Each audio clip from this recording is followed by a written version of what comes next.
The Queen's health is so precarious that she will not be able to travel to London to appoint the UK's new Prime Minister. According to a new announcement by Buckingham Palace, the Queen will appoint the next Prime Minister at Balmoral in Scotland, rather than in the capital, for the first time in her reign.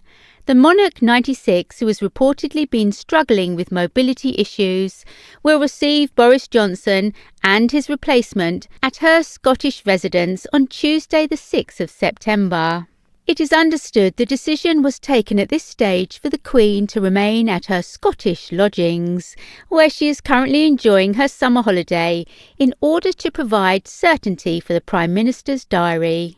A Buckingham Palace spokesperson said the meeting will be followed by an audience with Britain's new Conservative leader, independent.co.uk reported. Either Liz Truss or Rishi Sunak will be announced as leader of the Conservative Party on September the 5th, and the following day, Boris Johnson is expected to announce his resignation to the Queen, who will then need to appoint his successor. Through her 70-year reign, the Queen has always appointed her new Prime Ministers at Buckingham Palace. Appointing the head of Her Majesty's government is one of her duties as head of state. Buckingham Palace had previously said that the Queen would interrupt her summer stay at Balmoral to meet the new Prime Minister, the 15th of her 70-year reign. The palace has not given a reason for the change of plan, but the Queen has been known to have been struggling with mobility issues in recent months. Commenting on the decision, ex-BBC royal correspondent Peter Hunt said, "The fact officials can't be sure the Queen will be well enough to travel next week is yet another reminder of her advanced age and increasing frailty."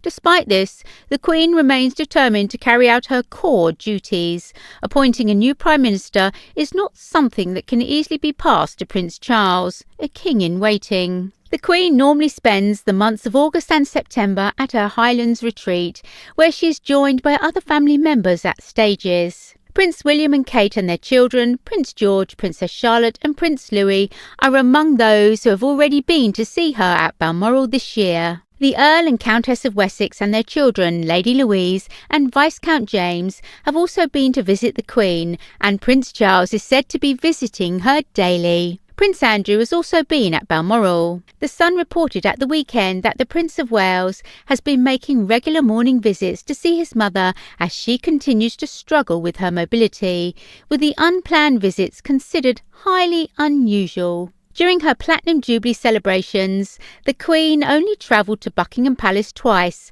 first for her Trooping the Colour balcony appearance and then for a finale after the pageant. She spends most of her time at Windsor Castle, 22 miles from central London, living there during the pandemic while major renovations took place at Buckingham Palace and for her comfort. Her Majesty was last seen in public on July the 21st, when she flew to Aberdeen Airport to begin her annual holiday in Scotland. But it has now been revealed that just before she headed to Scotland, some changes had to be made in order for her to be comfortable. According to the Daily Mail's Ephraim Hardcastle, before the monarch's arrival, a large removal van delivered some comforts, including an electric buggy and a special orthopaedic bed, both brought over from her Windsor residence.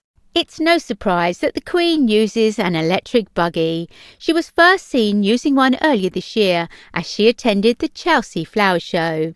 The golf buggy she uses is reported to have cost £62,000, and according to Golf Monthly, who we trust are experts when it comes to golf buggies, the vehicle of choice is made by Danish manufacturer Garia and features a number of high-quality extras. The four-seater cart reportedly has an on-board minibar too, for those long trips around the castle grounds. In case of getting lost in the estate, the golf buggy has a 10.1-inch screen next to the steering wheel for maps and weather updates, as well as weather enclosure doors, 14-inch alloy wheels, Bluetooth speakers, a heated windscreen and cup holders. Those comforts have definitely helped the Queen enjoy her time at Balmoral, where she plans to stay until later in October.